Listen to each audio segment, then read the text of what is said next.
Cookbook Love family. Happy Friday. Happy Friday. We're here for our Friday live chat. And we're about to introduce to you our favorite subject every single week. And that would be the Cookbook of the Week. Ta-da! And what is it? What it is, this is a little exciting because you've wanted to do this one since we started this. Right? And you're going to have to, I'll ask you in a minute why you love it. But here it is in all its glory. It's Mary Margaret McBride. Mary Margaret McBride's Encyclopedia of Cooking. And this is volume 1. Here we go. Back cover is kind of plain. I'm going to reach here behind that one. Show some other ones. And how many do we have? Show you the ones we have. So we've got volumes 1 through 6.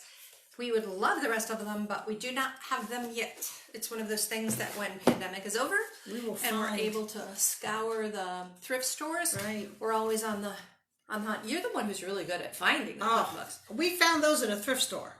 Almost all of our cookbooks we love them. Absolutely love them. Yes. So this little baby, I am not sure yet if I'm going to just stick with one volume or kind of give you throughout this week, or go through more than one.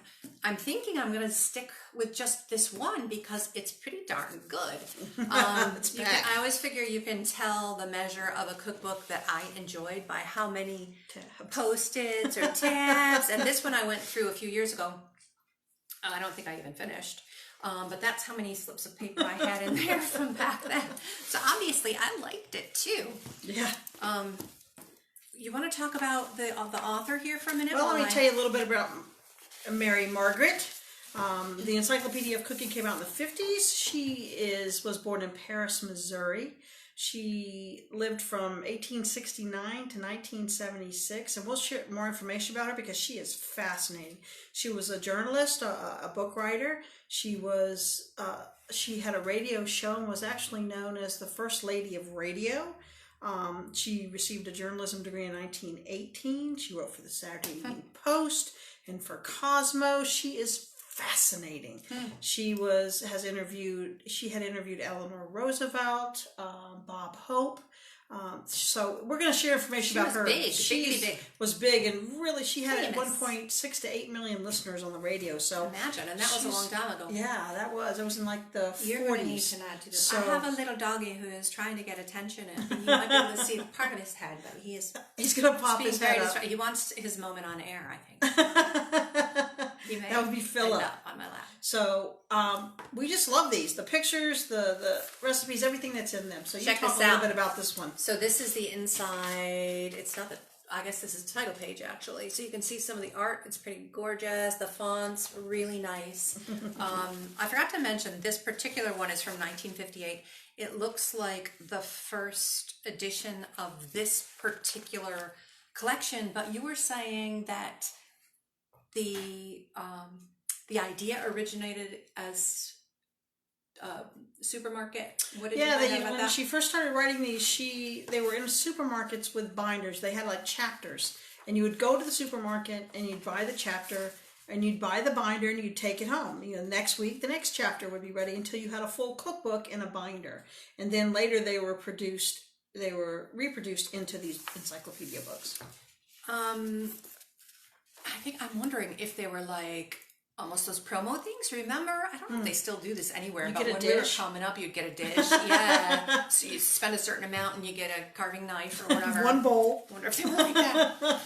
These are, it's an encyclopedia. We've got other cooking encyclopedias, which are often like item by item. It'll be like anchovies and artichokes and blah, blah, blah. This one has a different approach. It's that each of the books has what it calls books within it. Like in this case, this is volume 4.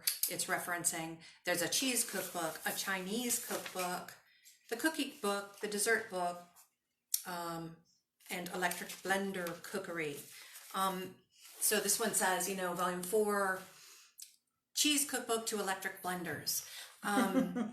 So it's not item by item, it's cooking style or category by category in the alphabetical choices they use. Like one of them is Jiffy cooking, and I don't know if anyone would be like, if you're thinking, okay, I really need some quick recipes, what am I, you know, what do I look under? It's like, oh, Jiffy. Look under Jiffy. That's not necessarily intuitive. But these are some of that's in the Chinese cookbook, but isn't that a great little illustration? That one's pretty cool. You're going to try to... I'm trying to get our terrier to stop pawing at you. There's another pretty nice illustration there of a little barbecue man going on. Oh, and he's up. Is he? There you go. Let me see. I know that there was something. Older folks food guide. Well, I wonder what's under that. Let's see what that says. A dietary guide on foods for health as we grow older. I just wondered if it had something to do with like mashed potatoes and creamed corn and really soft stuff, but no, it's a little bit more gracious than that. Luckily, it's got some color pictures too, like this platter of hors d'oeuvres, which are super fancy, along with more of these great little black and whites. That dude, I don't know if those are blintzes. It says Eastern Europe. So I think there's some regional stuff in there within this appetizer cookbook, within the cookbook, cookbooks within books within books. This is still within sort of the appetizer area. It's got cocktails, and some of these cocktails are, excuse me, they're like fruit. They're like what do you call aperitifs, I guess you would call them, but not with alcohol. So if you want to whet your appetite with a beverage, you could have a sauerkraut and tomato juice cocktail, for example. Yum. Or just a sauerkraut cocktail, which does not have tomato juice. Or you could have a beet juice cocktail. So if you want to... I think I'll stick with whiskey and 7. There's some cute stuff. This is called a Halloween Canape Pie. Look at that little dude. It looks like I'm tipping the book funny so that his angle is odd, but no, that's how it looks on the page. His angle is just odd, actually. So that's kind of cute. And oops, I think I just ripped our book. Oh dear. Of course, there are the obligatory gelatinous food products, like God knows what that jelly creation is. It looks like they ground up some bologna or hot dogs or something. Doesn't it? Oh, it does. Or spam. Or spam. I'll report back. You know, you're not trying it, are you? Turned it into. We'll see. Turned it into. I was thinking about it for dinner on tomorrow night. Dear Lord. Pray for me. I don't know what that is. So then they gelatinized some kind of spam or something, and then they popped some eyeball-looking slices of olive on top. Threw in a salad, which also has some kind of pinkish meats on it. Whew. Yeah, so I'll have to tell you what that is. But on the same page, it's got a variety of like pigs in blankets. It says cocktail sausages in blankets, but also sardines in blankets and anchovies in blankets. So if you are a pescatarian, you can also wrap your tiny fish in crescent roll blankies. So I thought... You just ruined my crescent roll. Nevermore. So this is the first volume, as we said. Its sections are appetizers and party snacks through bean bakes. Bean bakes are an entire category. Wow. Their very own section of this book. Interesting. A whole section mini book on bean bakes. Wow. Who knew? A lot of Did beans. they used to be a bigger deal than they are? I mean, you throw some baked beans in a pot. I mean, you throw beans in a pot, flavor them, and bake them. But was it like it's not like a clam bake, for crying out loud, which is a special event, is it?